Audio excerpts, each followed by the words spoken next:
Welcome back to my YouTube Hypermotard channel. I'm going to do an oil change on this on my Ducati Hyper. Um, Ducati recommends every 7,500 miles you do an oil change, which is, to me, that's, yeah, I guess, Ducati's proven that, that's great, but I sleep better when I do it at maybe 3,700, right between that, and then I take it to them for the big services, the 7,500 mile and 15,000 mile, and then they can do all the big services, including that oil change. But it just makes me sleep better if I do my oil changes more frequently. So let's go ahead and get started. This is all the stuff that you really need. I'm going to put a link below so you guys can see where I ordered this oil. So basically, they recommend 1550. I live here in Southern California. I guess if you live in the East Coast where it's really cold, your weight will probably change. So I think it takes three quarts. So we'll see how much it takes. And then the other thing is the oil filter. I got it from the same company. And then you want to get one of these crush washers. Always replace the crush washer, because if you don't, it just doesn't seal right. And if you're lucky, it seals right. But there's other times where then you come back next morning and you have drip marks in the garage, and that really sucks, having to do that all over again. And then I got one of these, which is basically to be able to take this off, and not so much take it off. It's easy to take off. It's more for the torquing.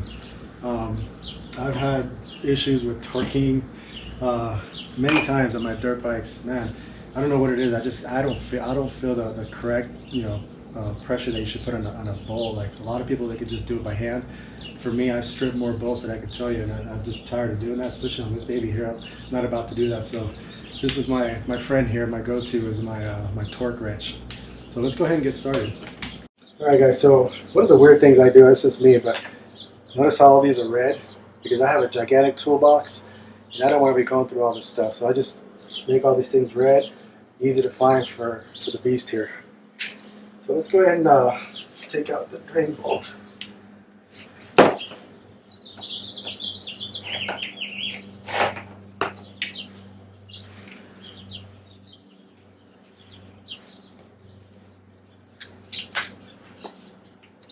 So one of the things you want to do first is start the bike.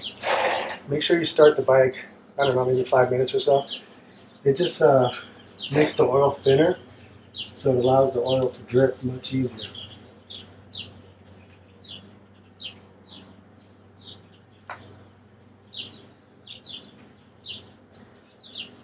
Alright, that's the drain bolt. Now let's get the filter. Alright, so now we're going to get the filter off. And this shouldn't really be tight. Usually it's by hand, but I don't know, I just like to torque it.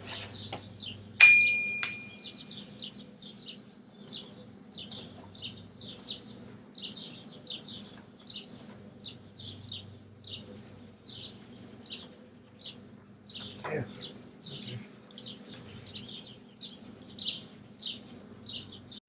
Alright guys, so if you notice, there's two drain bolts. There's one here, that's the one I'm using. There's this one here, which is actually the drain bolt for the mesh filter. Now, I called like two different mechanics, Ducati mechanics, and they both basically recommended not to do this. The only time you ever do it is 600 miles, and they usually do it at that first service, and mostly for the metal shavings that you would get. Right now, I looked at this. There's absolutely no shavings at all on the drain plug, so that means it's pretty clear. But you don't want to do this one. It has, they say from a factory, it comes with some type of a seal, or some kind of a grease seal, that if you do it, if you don't put the same type of seal on there to grease, whatever, it basically, it might start leaking on you. So you know what, the guy said, don't touch it. Let Ducati deal with it. At all their big services, they always go and check it. But for these, simple oil change like this, there's no need for it at all. But just so remember, not the bottom plug.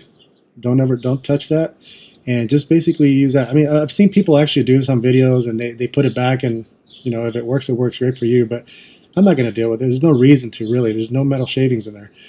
So I'm just going to go with the regular drain plug. All right, so this is the new filter, and what I like to do is fill this probably like, I don't know, 2/3 full. And the reason why is because when you start the engine, I don't like the engine dry. Basically, it'll be dry because it's going to pump in here first and then pump out.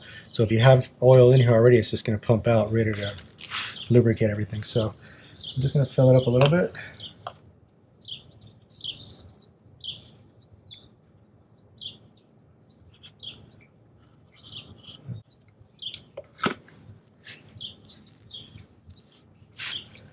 So now what I do with this is make sure you seal that gasket so that it seals really nice and tight on there. And then this takes 11 Newton meters of torque. Don't over torque it, because if you do, you're going to start seeing leaks, because it's going to put too much pressure on this gasket and it's just going to leak all over the place. So I'm just going to replace the oil filter here. Gasket's nice and tight, oiled.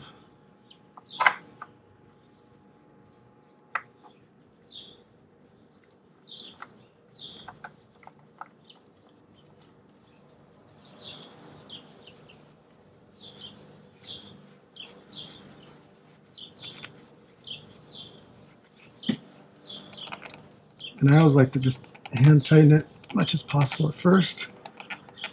Alright, so now the next thing we're going to do is we're going to torque this guy down. Like I said, 11 Newton meters.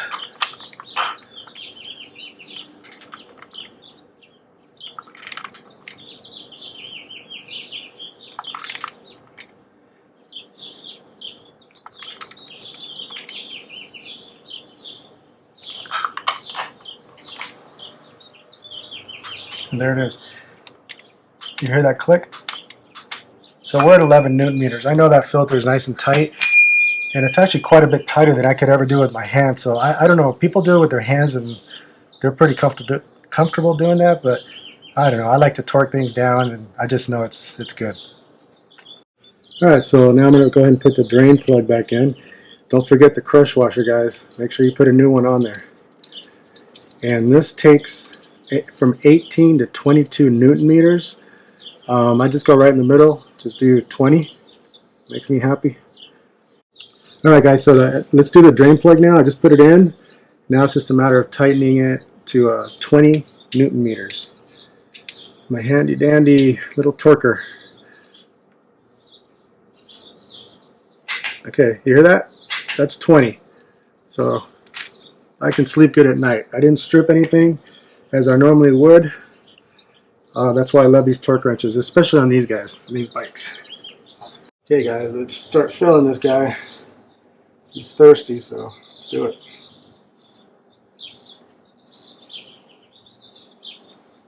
So I'm going to find out. I mean, I think it is about three quarts. Alright guys, so pretty much oil change is done.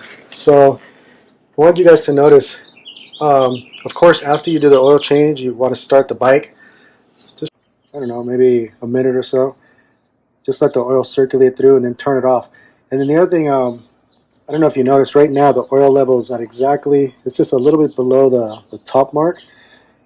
And that's off the stand. When I had it on the pit bull stand, the oil was probably at the line or maybe a little bit above, because it was elevated. So that's one of the things, make sure you bring the bike back level to the floor, and that's it. And then the last thing I actually do is, me and my WD-40 being my best friend, look at this bike. That's why it stays so clean. I like to spray it underneath, just to, keep it clean, and that way keep all this whatever grime and stuff from sticking. It's just much easier to clean. So anyway, thanks guys. Give me a thumbs up, subscribe, and I'll bring some more stuff to you. Thank you.